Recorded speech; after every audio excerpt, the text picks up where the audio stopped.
Organising an event for the Festival of British Archaeology can seem like quite a daunting task. Before I start to organise an event, I ask myself a series of very important questions. Where and why? What and why? Who and why? And when? So lots of W's there. Right, where? Well, you need to identify where you're going to have your event, obviously. Is this site specific? Can you tell a story? Is there lots of accessibility? Is it a well-known site? Are there things that you can put into place to make it more accessible for a wider audience? For instance, a shuttle bus if it's out of the way.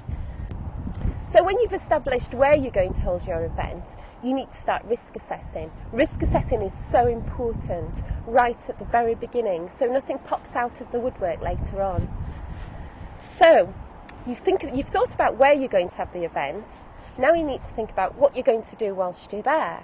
What kind of event is it going to be? Have you got a hook line to draw people in? Can you make it more exciting? Can you tell people a story but make it more inclusive for everybody else? So for instance, you've got a target audience that might already be interested in archaeology, but how can you do things to draw in extra people, the people that just want to come along for a day, so that you can tell your story to a wider audience? You also need to think about things like how you're going to fund your events. I always find it fantastic that you can talk to people and people will offer their time, their expertise. So even if you've got not much money at all to put on an event, you can do it because people are so generous. When you're thinking about what to do as well, it's very good to go out into the community and speak to people that live in the surrounding area to find out what they want to see happen there. People will come up with some fantastic ideas. So what's your event going to be about? What story are you going to tell? How can you tell it in a diverse way to attract a larger audience base? If the story covers lots of different periods or is about techniques, then how can you aim to get across the information in a fun and exciting way without it becoming too vague? For example, if you need to get a living history group in, can they tell your story in a very accurate way but make it fun with lots of audience participation?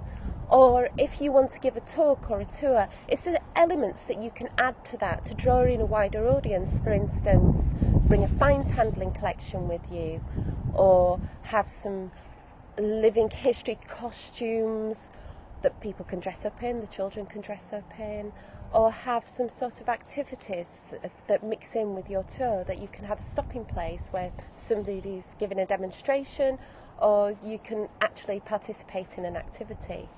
That brings me on to discussing who. Who is your target audience? Is there anything that you can put in place to expand that audience, to make it more inclusive? One of the aims of the Festival of British Archaeology is to make archaeology and heritage accessible to all, so everybody can enjoy it and everybody can learn something about their own past. So really, my tips, I'm trying to keep this very brief, is a series of questions right at the beginning. When you've asked yourself those questions, try and think about marketing. Risk assess everything right at the very beginning, because things will pop up, things will occur.